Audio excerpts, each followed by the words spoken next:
Очекуваме од властите во Скопје конечно да се охрабрат и јавно да објават која ќе биде придавката во сложеното име и тоа да им го објаснат на граѓаните, вели министерот за надворешни работи на Грција Никос Кодзијас во интервју за Euronews. Тој нагласува дека тие веќе го подготвуваат терено за грчките граѓани да го прифатат сложеното име, но оти не гледа дека другата страна го прави истото. И грчката влада презеде одговорност да каже јавно дека сака промена на името и дека ова име ќе биде сложено за сите употреби со конкретна одредница. И излеговме јавно и кажавме дека во ова име ќе биде вклучен и терминот Македонија. Ние си ја завршивме нашата работа. Уште чекаме од Скопје конечно да излезе, јавно да каже во ова сложено име која ќе биде придавката пред именката и да го опишат тоа пред нивниот народ. Ние го подготвуваме јавното мислење и секако, како што гледате, тоа си има и потешкотии. Не гледам дека и другата страна прави иста подготовка. Во однос на одредницата и сложеното име, Кодзијас објаснува дека грчката влада ги преферира придавките што имаат словенска нијанса во нивната фонетика. Кодзијас открива дека во Давос премиерите Ципрас и Заев се договориле дека ќе се направи спогодба која по предлог на двајцата премиери ќе ја прави грчката страна, но ти некои во Скопје одново размислиле за тоа и тоа му го укажале на посредникот Метју Нимиц.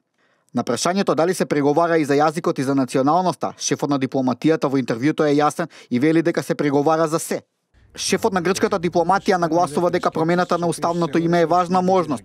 Меѓународните договори што ќе се склучат да се совпаднат со самиот устав и смета дека во уставните промени би требало да биде вклучено и името.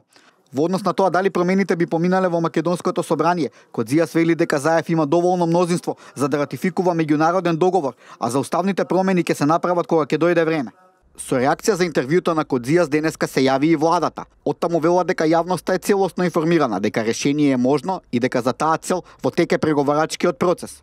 Од владата уште велат дека е потребна добра волја и компромис од двете страни за да се најде решение кое ќе го почитува достоинството и идентитетот на граѓаните во двете земји.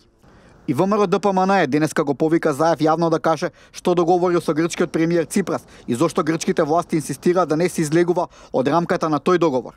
И додека Кодзијас ја подготвува стратегијата која треба да ја биде доставена на владата во Скопје, грчките медиуми вчера го објавија така наречениот сет на идеи на медијаторот Нимиц. Тој сет предвидува новото име целосно да се усвои и за внатрешна и за надворешна употреба, но дури по интеграцијата на земјата во Европската унија. Потоа клаузула за неексклузивно за термините македонски и Македонија за економска употреба, како и тоа новото име да се користи непреведено или преведено по избор на секоја страна. Во идеите на Нимиц најпроблематичен дел е околу јазикот, кој се предвидува да биде македонски, но напишан на латиница и без превод, или пак граѓани на и во продолжение името кое ќе биде договорено. Иако Нимиц предлага неколку имиња како Северна, Нова, Вардарска, грчките медиуми нагласуваат дека Република Горна Македонија е името за кое двете страни дале начална согласност.